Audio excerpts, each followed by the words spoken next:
Assalamualaikum warahmatullahi wabarakatuh. Selamat sore pemirsa Duta TV. Jumat sore, Jumat Inspirasi. Dan tentunya hari ini adalah hari yang sangat spesial, di bulan yang sangat spesial, di mana kita tahu bahwa di bulan Rabiul Awal ini diperingati sebagai hari kelahiran junjungan kita Nabi besar Muhammad SAW. Tepatnya pada tanggal 12 Rabiul Awal yang baru lalu.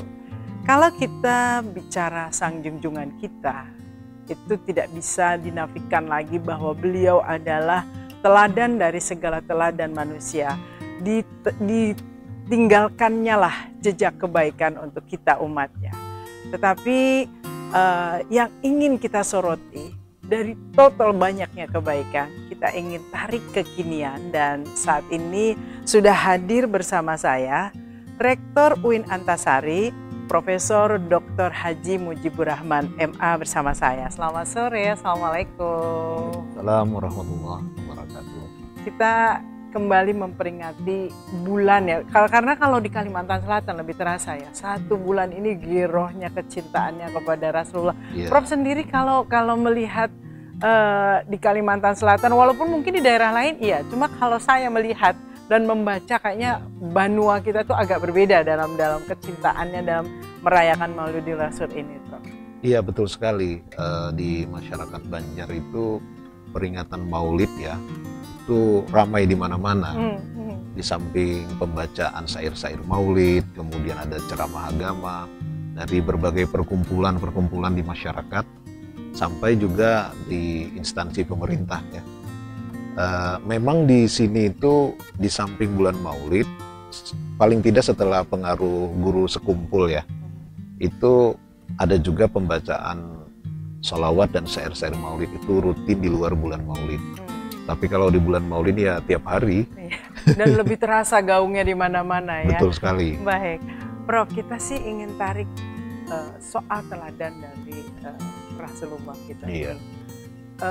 Kalau kita tarik di kekinian saat ini, kita tahu bahwa ini sebentar lagi kita akan memasuki masa hajatan demokrasi di Indonesia. Iya, betul. Pemilu, berebut, kalau ada orang yang awam mengatakan berebut kekuasaan, berebut positioning, dan hawanya ini sudah dari 1 tahun yang lalu itu koalisi muncul dan sebagainya. Yang ingin diketahui dari Prof, sebetulnya konsep leadership, konsep pemimpin yang ditinggalkan oleh Rasulullah itu seperti apa sih, Prof? Saya kira kita harus melihat persoalan ini dari konteks sosial, kultural, dan politik ya pada masyarakat yang hidup di zaman Nabi itu. Di satu sisi, yang kedua adalah ajaran-ajaran Islam yang dibawa dan dicontohkan oleh Nabi di sisi lain. Jadi ada pada tataran historis, kesejarahan, faktual, yang di sisi lain adalah pada tataran normatif, apa yang seharusnya, apa yang ideal yang dicontohkan oleh Nabi. Jadi 2 hal itu saya kira tidak bisa terlepas kalau kita ingin memahami peran Nabi sebagai pemimpin umat ya. Nah, karena itu saya kira kalau kita merujuk kepada Al-Quran seringkali menekankan persoalan ini. Misalnya Al-Quran mengatakan, Qul innama ana basyarum mithlukum yuha ilayya. Katakan wahai Muhammad, sesungguhnya aku ini manusia seperti kalian, tetapi aku mendapatkan wahyu. Para ahli tafsir mengatakan basyar itu artinya adalah manusia secara fisik. Ya, secara rohani memang Nabi memiliki keistimewaan dibanding dengan manusia lainnya, karena dia memiliki kesadaran moral dan spiritual yang sangat tinggi. Nah, jadi dia bisa menerima wahyu. Ini ada 2 sisi. Maka sisi kemanusiaan Nabi di satu sisi dengan sisi kewahyuan yang membimbingnya itu harus kita pertemukan dulu kalau mau melihat peranan Nabi sebagai pemimpin. Saya kira itu. Mungkin akan saya tambahkan satu lagi, sesuatu yang dramatis ya. Tanggal 12 Rabiul Awal itu dalam sejarah adalah tanggal wafatnya Nabi. Nah, kemudian para ulama mengatakan ya untuk mudah mengingatnya, karena tanggal kelahiran Nabi itu bisa dikontroversikan ya, bisa berbeda pendapat. Maka di tanggal 12 juga. Nah, pada saat wafatnya Nabi itu kan umat tidak terima, termasuk Umar bin Khattab. Umar bin Khattab itu menurut salah satu riwayat menghunus pedang gitu. Betul, sampai marah sekali. Marah sekali, siapa yang mengatakan Muhammad telah mati akan saya bunuh. Nah, yang menarik adalah ketika Abu Bakar menenangkan itu, dia mengatakan dalam pidatonya, Ayyuhan nas, wahai manusia sekalian gitu ya, Inna Muhammadan qad mata, ya, bahwa sesungguhnya Nabi Muhammad itu sudah meninggal. Man kana ya'budu Muhammadan fa inna Muhammadan qad mata, ya gitu ya. Siapa yang menyembah Muhammad, maka sungguhnya Muhammad sudah mati. Wa man kana ya'budullaha fa innallaha hayyun la yamut. Nah, siapa yang menyembah Allah, maka dia maha hidup, tidak pernah mati. Lalu dia mengutip Al-Qur'an. Nah, ini yang penting. Wa ma Muhammadun illa rasul qad khalat min qablihi rusul. Tidaklah Muhammad itu kecuali seorang rasul, dan telah ada rasul-rasul sebelumnya. Afa immata, apakah jika dia mati, au qutila, atau dia terbunuh, in qalabtum ala a'qabikum, kalian berpaling meninggalkannya. Wa may yanqalib ala aqibaihi fala yadurrallaha syai'a. Jadi siapa yang berpaling meninggalkan Nabi itu tidak akan merugikan Tuhan sedikit juga pun gitu. Ayat ini kemudian menggetarkan Umar, dan kemudian dia melepaskan pedangnya lalu menangis. Itu menurut sejarah kan seperti itu. Poin saya di sini adalah bahwa sisi kemanusiaan Nabi dalam konteks sebagai pemimpin umat itu penting sekali untuk dipahami. Ketika Abu Bakar menegaskan itu, ini dia manusia seperti kita loh, dia meninggal, bukan Tuhan atau siapa yang tidak bisa mati gitu kan. Nah, dan karena itu kita memahaminya sebagai pemimpin dalam konteks masyarakat seperti itu, kemudian bisa dikaitkan dengan perkembangan yang terjadi pada masa-masa berikutnya sampai pada masa kita sekarang. Saya kira begitu.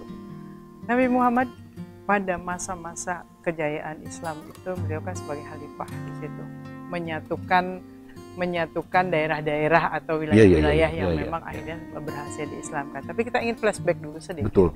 Kita flashback dulu sedikit. Sosok tadi Prof sudah menekankan bahwa sebagai manusia beliau adalah manusia biasa. Iya. Bahwa ada keistimewaan ya dibanding dengan yang lain. Iya. Nah, kita bicara dari sisi kemanusiaannya, manusianya. Betul. Sosok Muhammad kita kenal bahwa dicintai banyak orang, termasuk yang pada akhirnya menjadi musuhnya.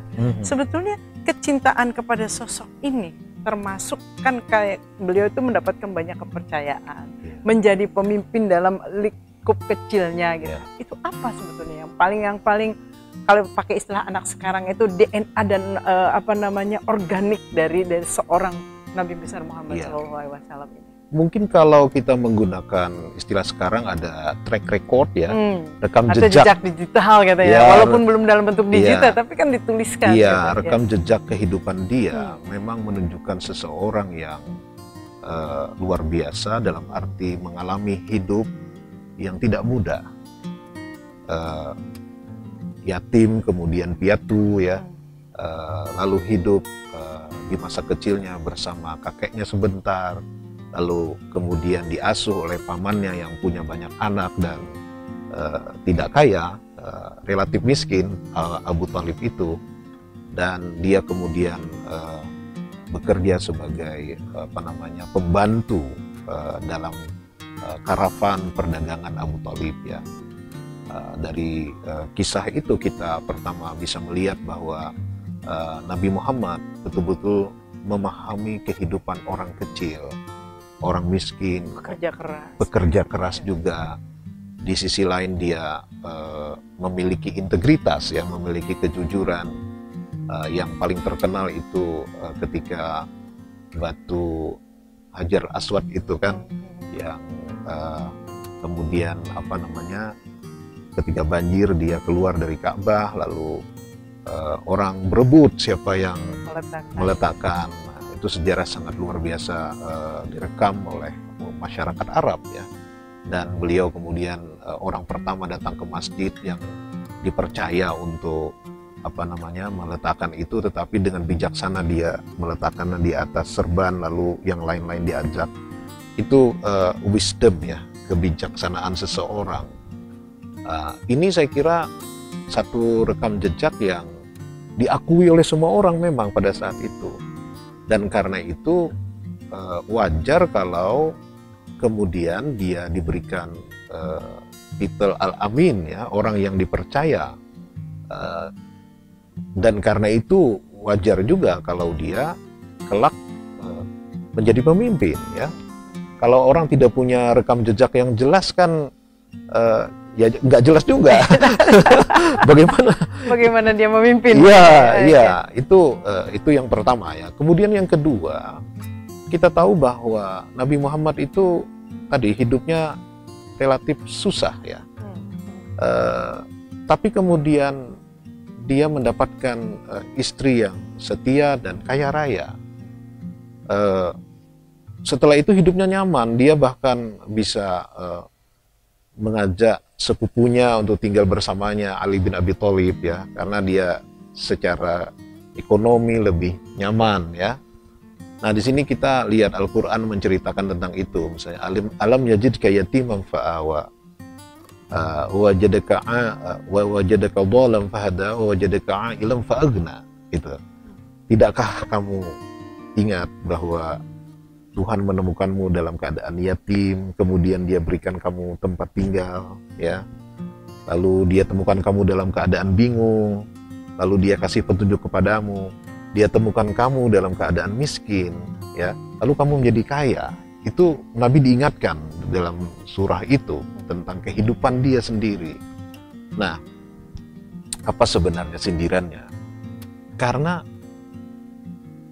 orang seperti Nabi, kalau dilihat dari sudut kemanusiaan, adalah orang yang sudah mencapai puncak kesejahteraan lah kira-kira di zaman itu. Dia sudah tidak miskin lagi, punya istri yang bagus, setia, punya anak-anak juga. Ngapain ngambil masalah dengan jadi pemimpin, mau mengubah masyarakat lalu dimusuhi orang kan gitu.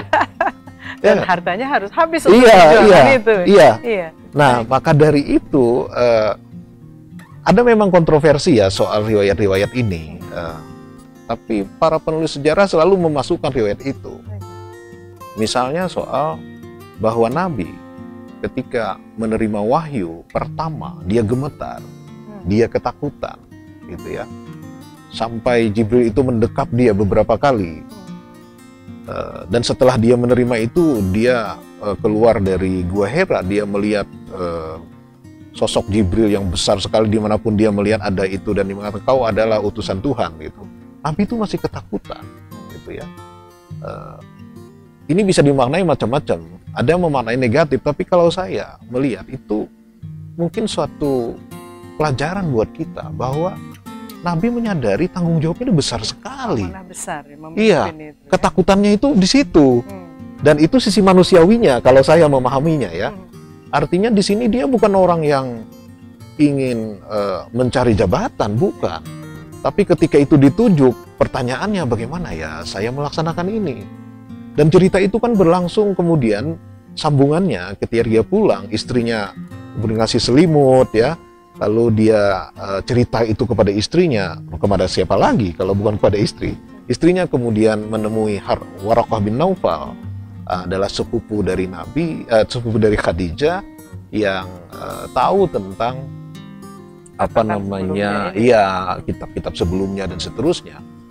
Apa yang dikatakan Waraqah itu menarik gitu.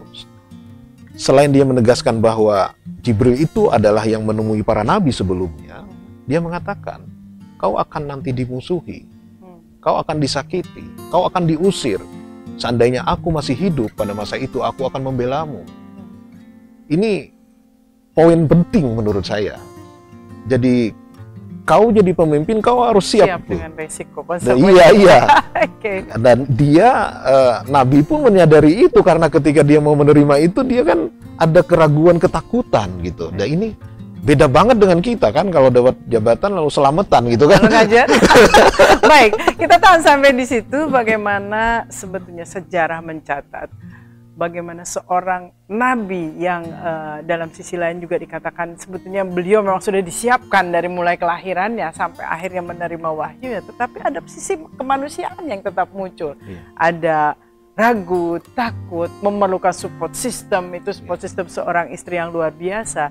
Dan ini sisi kemanusiaan. Dan tadi kata-kata dari Prof mengatakan bahwa itu sebetulnya sebuah ketika kita menerima amanah jabatan besar, ya memang harus ada ketakutan untuk bisa melaksanakan dengan baik. Kita akan kembali masih bersama dia. Kita akan membedah bagaimana Rasulullah meninggalkan jejak kepemimpinannya. Pemirsa, kita masih membedah bagaimana jejak yang ditinggalkan oleh sang teladan Rasulullah Shallallahu Alaihi Wasallam terkait bagaimana beliau memimpin. Tadi sudah dikatakan bahwa ketika beliau menerima amanah itu luar biasa. Ketakutannya adalah ketakutan pastinya apa yang harus dilakukan agar amanah itu berjalan dengan baik, dan memerlukan support system sang istri sendiri saat itu. Dan Barokah mengatakan bahwa ada konsekuensi-konsekuensi yang harus nantinya pasti akan diterima karena akan ada yang terganggu. Nah ini nanti lanjutannya Prof, itu seperti apa akhirnya Rasulullah menerima itu dan menjalani? Ya, jadi Rasulullah Shallallahu Alaihi Wasallam itu adalah orang yang memiliki kesadaran moral dan spiritual yang tinggi, sehingga dia betul-betul memahami apa yang tengah terjadi di masyarakatnya. Nah, karena dia memahami dan merasakan itu, dia mengalami kegelisahan. Nah, kegelisahan itulah yang mendorong dia untuk melaksanakan tahannuts, ya, beribadah dan bersembunyi di Gua Hira itu. Perenungan. Nah, sebenarnya apa yang direnungkan itu? Nah, ini yang saya kira para ahli sejarah sudah banyak mencoba menggali, ya, bagaimana keadaan masyarakat Mekah pada saat itu, atau Arabia secara umum, atau dunia secara global gitu. Jadi menurut Ibnu Khaldun, orang Arab itu bisa dibagi kepada dua kelompok mode kehidupannya. Yang pertama yang tinggal di kota, yang kedua yang tinggal di padang pasir gurun Sahara, yang nomadik berpindah-pindah. Nah, yang asli itu kan yang nomadik itu, ya. Yang nomadik ini, yang berpindah-pindah ini, yang disebut dengan orang Baduy atau Badawi, itu adalah orang-orang yang hidup berkelompok atau bersuku-suku. Mereka berpindah-pindah dengan binatang ternaknya, mencari tempat rumput-rumput di mana di situ tumbuh, ya. Dalam kehidupan mereka itu komunalisme atau rasa kelompok itu sangat kuat sekali. Bahkan harta benda, apapun kekayaan itu menjadi persoalan kelompok. Dan apabila terjadi konflik antara satu kelompok dengan kelompok yang lain, itu tidak masalah individu, itu masalah bisa perang kelompok antar kelompok. Dan di antara satu kelompok dengan yang lain itu tidak ada yang satu memimpin yang lain, ya? Tidak ada. Jadi mereka independen. Dengan kekuatannya sendiri-sendiri. Jadi ada syekh namanya yang memimpin itu, mereka adalah kekuatan independen. Tidak ada kekuasaan, tidak ada raja di masyarakat Arab. Bahkan kata-kata raja itu bagi orang Arab waktu itu adalah sesuatu yang pejoratif, ya. Sesuatu yang bagi mereka itu hanya orang Persia, orang Romawi, kita orang independen.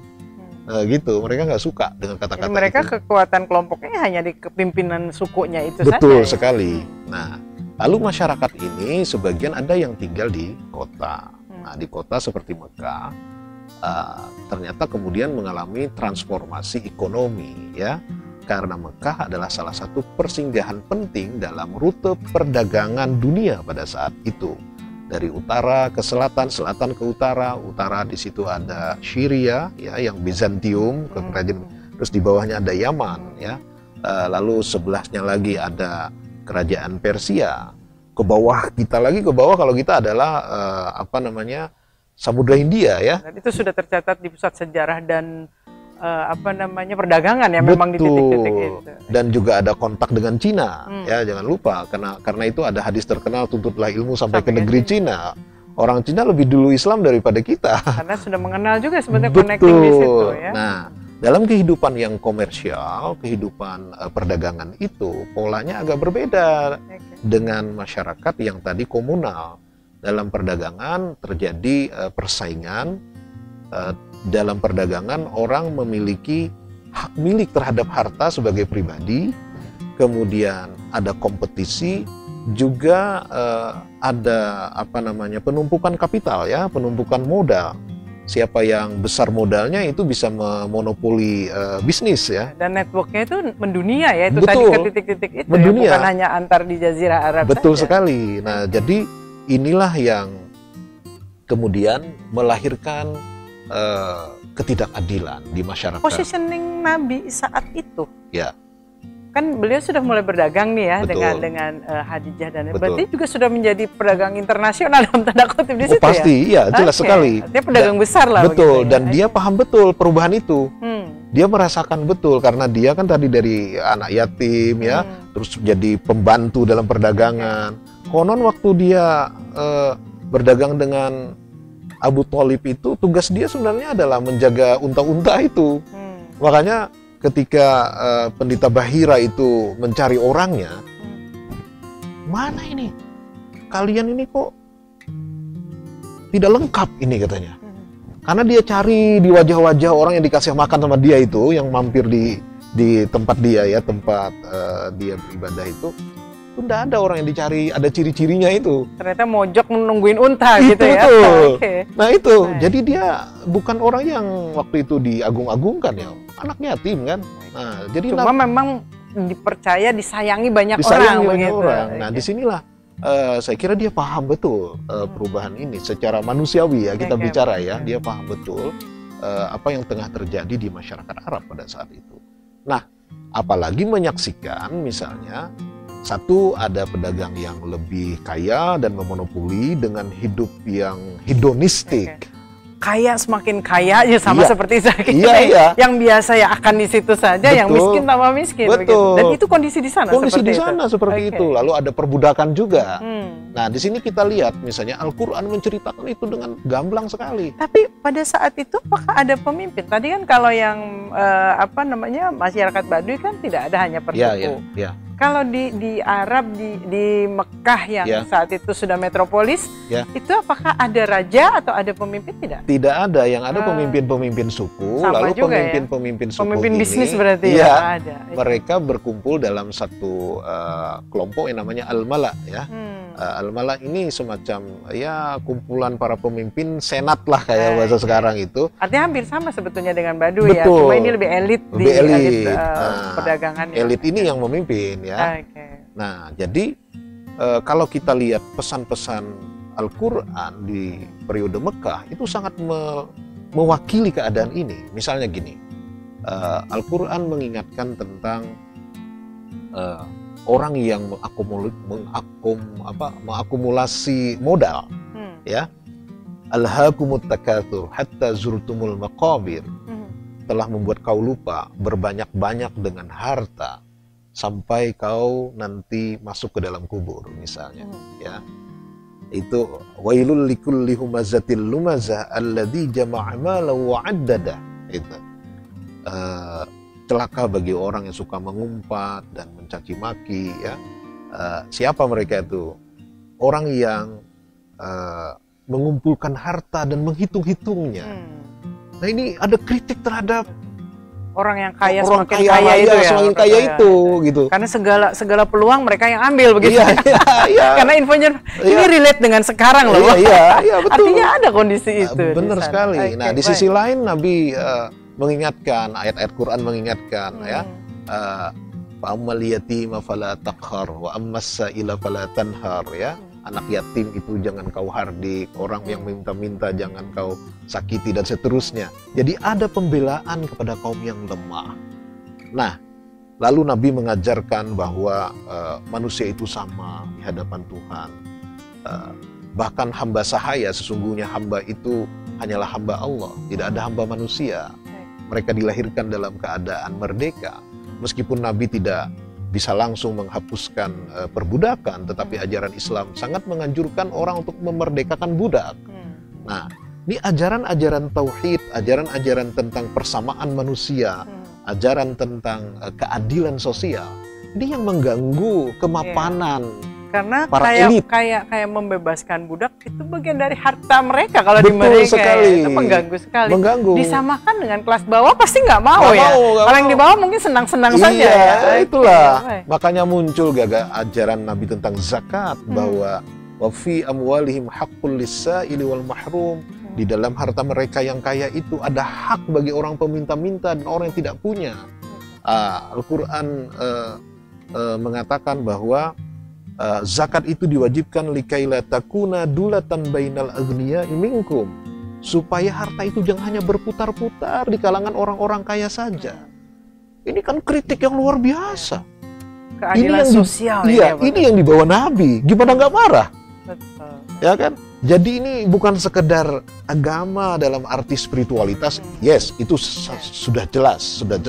Tapi spiritualitas yang membumi, yang ingin melakukan transformasi kehidupan masyarakat menjadi lebih baik, lebih adil, lebih sejahtera. Nah, inilah yang saya kira yang membuat Waraqah bin Naufal, kau nanti akan dimusuhi, kau akan Karena diusir. mengganggu sekali. Nah, itu. iya. Baik, mengganggu apa yang kenyamanan yang sudah digenggam harus dibagi. Betul. Dan disamakan dengan yang Iya. sementara dia sudah berstrata selama ini. Iya. Baik, Prof, ini menarik.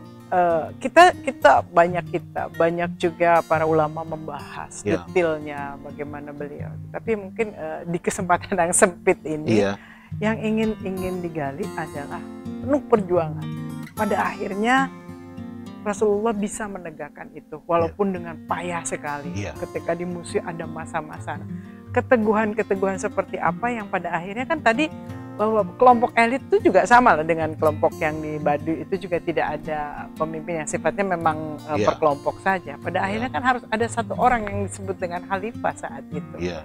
Prosesnya pasti tidak mudah, tapi bagaimana pada akhirnya Nabi bisa menyatukan itu. Kita akan tahan dulu, kita akan kembali masih bersama Prof Mujib membedah teladan yang ditinggalkan oleh Rasulullah. Pemirsa, kejadian dan peristiwa-peristiwa di zaman Rasulullah itu memang ditinggalkan untuk kita pelajari.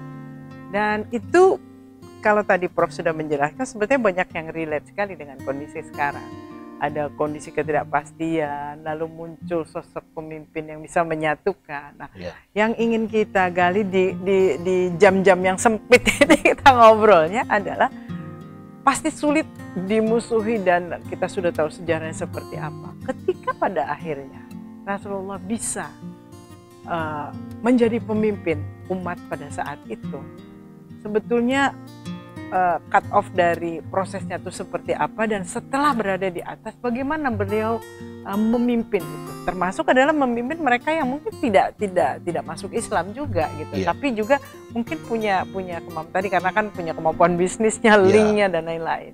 Iya, betul sekali. Jadi ada hal-hal yang sangat duniawi yang kita lihat pada diri Nabi ya, tapi ada juga sesuatu yang tidak boleh kita abaikan, yaitu hal-hal yang sangat spiritual. Saya mulai dengan yang spiritual. Tadi saya katakan bahwa Nabi adalah seorang pemimpin yang ketika diangkat ya sebagai Rasul adalah orang yang sudah selesai dengan dirinya. Itu saya kira sangat penting. Kalau dia orang yang masih mencari kepentingan pribadi, ya saya kira tidak akan sukses melakukan perubahan ya ini. Bukan sekedar duduk sebagai pemimpin, tetapi melakukan perubahan sebagai satu proses historis yang sangat berat ya di masyarakat. Nah, yang kedua, secara spiritual dia kan seorang nabi. Artinya dia orang yang dekat kepada Tuhan. Dia orang yang selalu ingat kepada asal usul hidupnya dan untuk apa hidup ini. Mentornya itu langsung Allah Subhanahu Wa Taala. Iya. Nah, makanya di situ ada hadis yang mengatakan adabani Rabbi fa ahsana ta'dibi. Tuhanku mendidik aku dan dia memberikan pendidikan yang terbaik. Nah, saya berikan ilustrasi satu. Ketika kehidupan Nabi begitu sangat menyedihkan secara manusiawi. Ketika pamannya meninggal, ketika Khadijah juga meninggal, luar biasa ya, duka cita seperti itu. Dia kemudian mengalami Isra dan Mi'raj. Nah, dalam pandangan Islam, Mi'raj itu bersifat spiritual ketika dia bertemu dengan, dalam tanda petik, bertemu dengan Tuhan. Ya. Tapi dalam pandangan yang lain, Al-Quran juga menyebutkan Nabi kan sesungguhnya sudah sampai ke surga. Karena Sidratul Muntaha itu bersebelahan dengan surga. Walaqad ra'ahu nazlatan ukhra inda sidratil muntaha indaha jannatul ma'wa. Jadi di sisi Sidratul Muntaha itu ada surga. Pertanyaan kita adalah, dan para pemikir itu bertanya begini, andaikan kita yang sudah masuk surga, apakah kita mau kembali ke dunia? Kita pasti tidak mau. Kita tidak akan mau. Iya. Tapi ego kita masih begitu di situ aja gitu ya. Tapi Nabi kan kembali. Nah, kembalinya Nabi bukan sekedar kembali. Dia kembali dengan kekuatan spiritualitasnya, kekuatan moral dan jiwanya untuk melakukan transformasi sosial, untuk melakukan perubahan di masyarakat menuju masyarakat yang lebih baik. Di sini para pemikir Islam mengatakan bahwa contoh yang diberikan Nabi Muhammad itu menunjukkan kedekatan manusia dengan Tuhan dalam ibadah, dalam akhlaknya dan sebagainya, itu tidak boleh dijadikan sebagai tujuan. Tapi itu adalah semacam recharging ya, semacam penguatan jiwa kita. Jadi kedekatan orang kepada Tuhan, spiritualitasnya yang tinggi, itu adalah sebuah modal bagi seorang pemimpin agar dia teguh dalam perjuangannya. Dia tidak mudah tergoda dan tidak mudah juga goyah. Itu kan Nabi pernah digoda macam-macam. Dia mengatakan, "Law wada'u syamsa an yamini wal qamar an yasari ala an atruka hadzal amra la atrukhu au ahluka dunahu." Itu bahasa Arabnya. Dia bilang, seandainya kalian tuh bisa kasih matahari sebelah kanan saya, bulan di sebelah kiri saya, gitu ya, saya tidak akan tinggalkan tugas saya ini. Atau saya mati sekalian. Itu. Jadi keteguhan itu adalah kekuatan spiritualitas yang saya kira sangat penting bagi kita sebagai petunjuk ya. Pemimpin-pemimpin yang teguh itu mesti memiliki kedekatan dengan Tuhan. Keteguhan moralnya itu tidak sembarangan. Sehingga ketika menghadapi banyak cobaan, tahan, kuat. Nah, itu satu. Kemudian yang kedua kita bicara yang manusiawi ya. Dimensi-dimensi manusiawi yang juga sangat penting. Saya merujuk kepada sosiolog Islam ya, karena ini masa klasik, jadi kita tidak bicara demokrasi kontemporer. Ibnu Khaldun itu mengatakan bahwa seorang pemimpin di masa itu akan berhasil apabila satu, dia memahami siapa yang dipimpinnya. Nabi pasti sangat memahami. Kedua, dia memiliki cita-cita yang jelas. Apa sih yang mau saya wujudkan? Jadi visi misinya harus jelas. Harus jelas. Yang ketiga, dia memiliki seni kemampuan memimpin. Nah, jadi the art of leadership itu dia miliki. Nabi kan punya tiga-tiganya nih, ya kan? Nah, maka Ibnu Khaldun menggambarkan keberhasilan Nabi itu dalam 3 pilar. Yang pertama disebut dengan aqidah. Aqidah itu keyakinan, tetapi dalam bahasa modern bisa disebut dengan ideologi. Ya tadi cita-cita. Masyarakat nih saya mau bawa kemana? Cita-citanya jelas. Masyarakat yang bersatu dalam perbedaan untuk mencapai keadilan kesejahteraan. Bersatu dalam perbedaan? Iya, bersatu dalam perbedaan. Bawah, ya? Iya, karena bagaimanapun perbedaan-perbedaan itu diakui oleh Al-Quran. Ya ayuhan nas inna khalaqnakum min dzakari wa untha wa ja'alnakum syu'uban wa qabaila lita'arafu. Itu jelas itu. Dan itu tidak hanya perbedaan agama saja, perbedaan strata, perbedaan macam-macam. Iya. Nah, di sisi lain Al-Quran menegaskan pentingnya keadilan. Ya, keadilan itu bahkan kalau mengenai dirimu sendiri, walau ala anfusikum, merugikan kepentinganmu sendiri, kau tetap harus menegakkan keadilan. Wala yajrimannakum syana'anu qaumin ala alla ta'dilu i'dilu huwa aqrabu littaqwa. Jangan kebencianmu pada satu kaum membuat kamu tidak berlaku adil pada mereka. Ini mengelola perbedaan, prinsip yang paling penting adalah keadilan. Dan ini dicontohkan oleh Nabi. Jadi bagaimana beliau nanti setelah berhijrah ke Madinah, ya, membuat perjanjian yang disebut dengan Shahifah Madinah, piagam Madinah, yang itu memperlakukan yang berbeda-beda. Entah suku Aus, suku Khazraj, suku orang-orang Yahudi, ya, itu bikin perjanjian kan, bahwa kita akan bersatu menghadapi musuh dari luar, bahwa kita saling menghargai satu sama lain, dan seterusnya dan seterusnya. Nah, ini bisa diwujudkan oleh Nabi karena memang dia punya cita-cita yang jelas. Mau dibawa kemana ini? Nah, kalau yang nggak jelas kan kacau. Menghadapi memang hal yang memang sudah ada, itu tadi banyaknya perbedaan. Perbedaan itu banyak hal gitu ya. Iya. Nah, kalau kita melihat, kita tarik relate-nya ke yang sekarang. Iya. Bahwa Nabi itu sudah mencontohkan banyak hal. Tadi sisi spiritual dan sisi manusiawinya. Ada keteguhan, ada hal lain. Kalau kita bicara hal yang harus dipunyai oleh seorang pemimpin, tadi sebetulnya sudah ini. Tapi kalau lebih dibutirin dan digarisbawahi, yang ditinggalkan jejaknya oleh Rasulullah itu apa? Saya akan teruskan yang tadi ya. Jadi Ibnu Khaldun setelah bicara aqidah, yang kedua adalah asabiyah. Asabiyah ini dalam pengertian jahiliyah itu negatif, yaitu fanatisme kesukuan. Ya. Dan itu terjadi, kata Ibnu Khaldun, setelah Nabi meninggal, para khalifah yang 4 runtuh digantikan oleh dinasti-dinasti. Itu menurut Ibnu Khaldun. Tetapi secara konseptual, Nabi juga membuat solidaritas dalam arti asabiyah ini, tapi solidaritas berbasis agama yang universal, yaitu kesatuan manusia dan keadilan. Jadi ajaran tauhid membawa kepada pandangan tentang kesatuan umat manusia yang harus ditegakkan secara keadilan. Nah, ini melahirkan satu rasa persatuan bagi orang-orang Arab yang selama ini bertengkar. Gitu ya.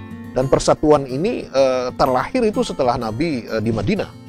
Nah, jadi ada cita-cita, tapi cita-cita ini akan bisa diwujudkan kalau kita bersatu. Kita bersatu karena cita-cita yang sama.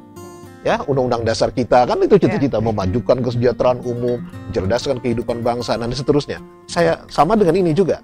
Nah, lalu yang ketiga itu yang disebut dengan ghanimah. Dulu ghanimah itu maknanya adalah rampasan perang. Tapi di sini adalah kesejahteraan ekonomi, distribusi kekayaan. Nah, bagaimana Nabi kemudian nanti mengatur distribusi kekayaan itu ketika di Madinah ya. Tapi sudah di Mekah dia sudah menetapkan pentingnya zakat sebagai pembersihan diri karena belum ada kekuasaan. Di Madinah itu dia tidak hanya menganjurkan zakat, mewajibkan zakat, tetapi juga melarang dengan keras rente. Karena itu kuat sekali ya. Kuat. Nah, rente itu dihantam karena itu adha'afa berlipat ganda yang kemudian membuat yang miskin tetap miskin dan tertindas gitu kan. Sampai miskin sekali, yang kayanya sampai moncer sekali. Iya. Nah, di sisi lain ini yang Ibu tanyakan ya, Nabi kan mencontohkan bahwa dia sebagai pemimpin sudah menjadi pemimpin yang selesai dengan dirinya. Dia tidak menunjukkan bahwa dia sebagai pemimpin lalu dia memperkaya, hidupnya glamor ya, dengan harta yang banyak dan sebagainya. Tidak kan? Dia justru menunjukkan bahwa dia seorang yang asketis. Asketis itu dalam tanda petik ya, miskin sukarela gitu. Ya. Nah, ini kan kalau ada yang punya dirinya, kalau bisa dibagi dibagi. Iya. Ya. Kalau dia mau kaya bisa, tapi dia sukarela, ingin hidup sederhana. Nah, ini yang sangat besar pengaruhnya kepada umat. Wah, ini pemimpin kita kalau dia mau kaya kan bisa, tapi kalau dia begitu. Nah, inilah yang saya kira teladan yang luar biasa yang diberikan Nabi kepada umatnya ya, sebagai pemimpin. Nah, selain itu juga dia tidak menunjukkan, dalam bahasa sekarang, nepotisme ya. Padahal kalau mau bisa. Lah iyalah, masyarakat Arab kan pada saat itu masih sangat kesukuan, tapi dia malah kawin dengan kelompok sana, kelompok sini, ingin mempersatukan mereka. Dan dia tidak menyuruh bahwa setelah nanti saya mati ya diganti si Anu gitu kan. Tidak ada pesan di situ. Iya, walaupun orang Syiah mengatakan ada pesan untuk Ali ya, tetapi dalam kelompok Syiah sendiri ada perbedaan pendapat bahwa yang diamanahkan ke Ali itu apa kekuasaan politik atau adalah otoritas keagamaan.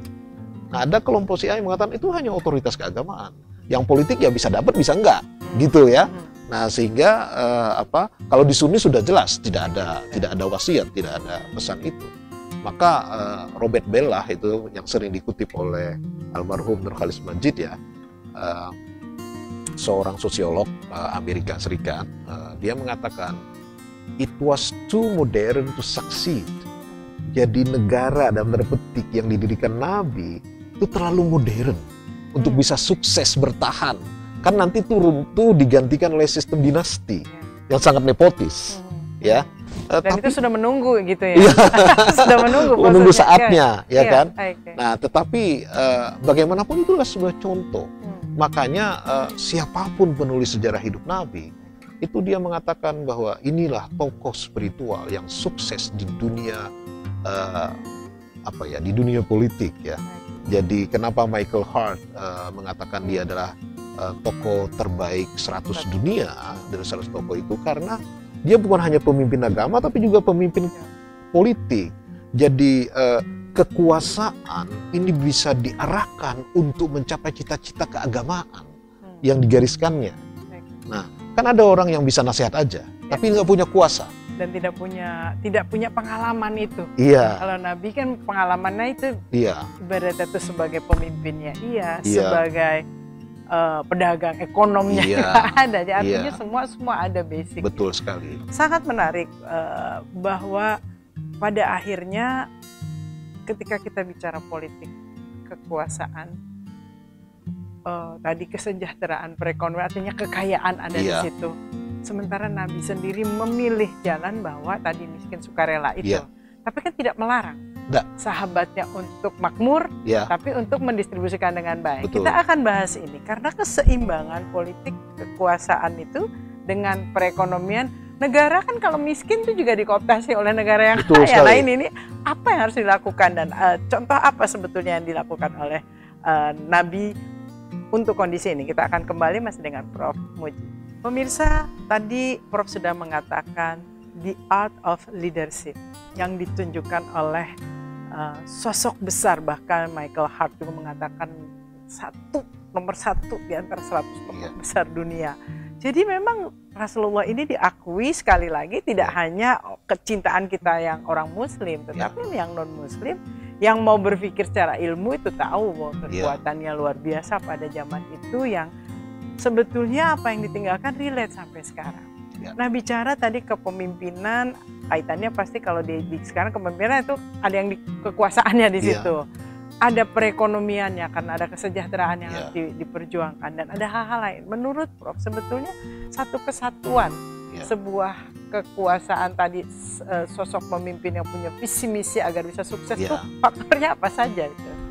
Jadi kalau Ibnu Khaldun tadi kan menyebut 3 ya, ada cita-cita berupa ideologi, kemudian ada sistem yang membuat kita bisa bersatu, ya. Kemudian yang ketiga melahirkan kesejahteraan. Ghanimahnya itu kesejahteraan. Nah, kesejahteraan di sini yang jadi masalah kata Ibnu Khaldun ketika distribusi kekayaan itu tidak merata, tidak adil ya. Runtuhnya kekuasaan manapun menurut dia itu karena distribusi kekayaan itu tidak adil. Nah, jadi Nabi tadi saya berikan contoh bahwa bagaimana ada zakat, bagaimana dia melarang adanya rente ya, itu saya kira sangat penting pada zaman itu untuk menstabilkan kesenjangan ekonomi. Jadi ada perhatian juga kepada yang lemah. Kompetisi dalam katakanlah berbisnis tidak dilarang, hak pribadi tidak dilarang seperti dalam. Artinya kaya boleh. Boleh. Tapi di dalam kekayaanmu itu ada hak orang miskin, yang lemah harus dilindungi, ya, yang di bawah harus diangkat. Nah inilah yang ingin diwujudkan Nabi dan ya relatif terwujud di masyarakat Madinah pada saat itu. Sehingga kalau misalnya ada yang mengatakan, oh berarti kita di dalam Islam tuh boleh nggak kaya? Boleh, dianjurkan dong. Ya karena tangan di atas lebih mulia daripada tangan di bawah. Ya. Jadi kalau persentase zakatnya besar, artinya kan dia kaya gitu ya. Iya. Tapi jangan sampai kekayaan itu kemudian membuat orang lupa daratan, lupa lautan. Jadi ni'mal malus saleh bil abdis saleh, kata Nabi. Sebaik-baik harta yang baik itu di tangan orang yang baik. Jadi harta adalah alat untuk berbuat baik, tapi juga bisa digunakan untuk berbuat jahat. Nah, lalu yang kedua, saya kira juga manajemen ya Nabi itu terhadap informasi menurut saya juga penting. Membentuk sistem itu ya. Iya, karena kita hidup di era informasi. Ini saya mau sindir soal ini sedikit. Pertama, dalam masyarakat Arab pada saat itu kita tidak punya jurnalis, tidak punya wartawan, tetapi ada penyair-penyair. Ya, orang Arab terkenal dengan kata-kata yang indah, syair-syair yang memukau. Dan di dalam masa jahiliyah itu ada yang disebut dengan ashabul mu'allaqat. Jadi orang-orang penyair, kalau nggak salah ada 7 penyair jahiliyah itu yang syairnya itu digantungkan di Ka'bah gitu. Dan nanti dibacakan pada suku Uqas, pasar pertemuan pasar yang besar gitu ya, itu dibacakan syair-syairnya itu. Nah, syair-syair ini kemudian dikalahkan dengan keindahan Al-Qur'an ya. Nah, di sini di atas syair ya, itu kan. Jadi artinya ini informasi ini bisa baik, bisa buruk, tetapi keindahan pesan yang disampaikan dan kebenaran melalui informasi, katakanlah di sini dalam tanda petik informasi, yaitu bahasa wahyu dan bahasa-bahasa Nabi sendiri yang mengandung kebenaran, kebaikan, ini disampaikan kepada masyarakat gitu ya. Sehingga suara kebenaran itu semakin nyaring terdengar di masyarakat. Itu satu. Yang kedua, ada ajaran Al-Quran yang sampai saat ini sangat penting menurut saya. Itu ketika munculnya banyak fitnah. Ya, Al-Quran mengatakan inja'akum fasiqun binaba'in fatabayyanu. Jika ada seorang yang fasik itu ya katakanlah orang pendosa atau orang yang tidak bisa dipercaya membawa informasi, maka harus tabayyanu, harus diklarifikasi, harus dicek gitu. Nah, ini kan saya kira tidak muncul tiba-tiba gitu. Pasti ada kejadian di masyarakat yang mana desas-desus, informasi, fitnah itu bisa membuat sistem pemerintahan dan sebagainya itu tidak jalan, atau bisa kita berantem satu sama lain. Menjadi lemah di situ. Nah, ini Nabi menunjukkan contoh kepada kita bagaimana hal-hal seperti ini harus diperhatikan. Ya, kita kan kadang-kadang karena pilkada atau pilpres gitu ya, media sosial itu sudah jelas lagi itu. Perang pakai pedang kelihatan musuhnya ya. Kalau perang kata nih kadang-kadang bergulir entah siapa ujungnya awalnya. Iya. Nah, di sini saya kira peran media di satu sisi, peran masyarakat sipil di sisi lain, dan peran pemerintah juga di tengahnya itu sangat penting untuk menjaga informasi ini menjadi informasi yang sehat. Gitu. Baik. Sebetulnya ini masih terlalu sempit bicara soal keteladanan beliau ya, karena waktu kita sangat sempit. Tapi baiklah, di ujung obrolan kita tadi Prof juga sudah mengatakan bahwa karena kalau kita bicara media, sekarang setiap orang merasa punya medianya sendiri dengan media sosial. Entah itu mereka yang masih punya tanggung jawab atau yang sekedar ya entah apa-apa yang ada media hoax dan lain sebagainya. Baik, Prof, di ujung obrolan kita tadi kita sudah gambaran umum bagaimana Rasulullah itu menerapkan kepemimpinannya, bagaimana menguatkan trustnya terhadap sosok kepemimpinan, bagaimana berjuang tadi ketika Isra Mi'raj, meneguhkan diri dan kembali dengan tanggung jawab, tidak lari begitu tidak menyelamatkan diri sendiri. Nah, pesan apa yang menurut Prof paling penting untuk disampaikan kepada sahabat-sahabat kita yang memang pada akhirnya sekarang memang kayak dunia politik ya memang harus ada orangnya yang menggawangi, yang ikut begitu loh. Tetapi kalau boleh, yang seperti apa yang ingin Prof pesankan, merujuk kepada bagaimana Rasulullah juga memberikan pesan itu dan memberikan teladan. Saya kira merujuk ke depan Al-Quran aja ya. Jadi Al-Quran mengatakan inna arsalnaka syahidan wa mubasyiran wa nadhira. wa da'iyan ila Allah bi'idnihi wa sirajan munira. Wahai Nabi, kami mengutus kamu pertama sebagai saksi. Jadi kalau saksi itu kan melihat kenyataannya, tidak menghayali dalam kamar ya, melihat, tahu betul apa yang terjadi di masyarakat. Belanja masalah lah kan, ya. Istilahnya sekarang. Yang kedua, ya. Wa mubasyiran wa nadhira, ya, dia memberi kabar gembira. Kalian kalau mau baik begini loh. Kalau kalian gak ikut, wa nadhira, kabar buruknya nih, hancur kalian nih. Nah, jadi basyiran wa mubasyiran wa nadhira wa da'iyan ilallah. Selain itu dia mengajak kembali kepada Allah ya. Wa da'iyan ilallahi bi'idnihi, tapi dengan izin Tuhan tentu saja, itu adalah perintah dari Tuhan. Wa sirajam munira, dan cahaya yang terang benderang. Nah ini soal cahaya ini penting ini. Jadi ketika Nabi itu diumpamakan sebagai cahaya, itu artinya adalah cahaya itu sesuatu yang tampak dan membuat yang lain tampak. Itu definisi cahaya. Jadi bukan memadamkan yang lain ya? Iya, jadi yang lain muncul ya kan? Tapi yang muncul itu kelihatan yang baik ya. Baik.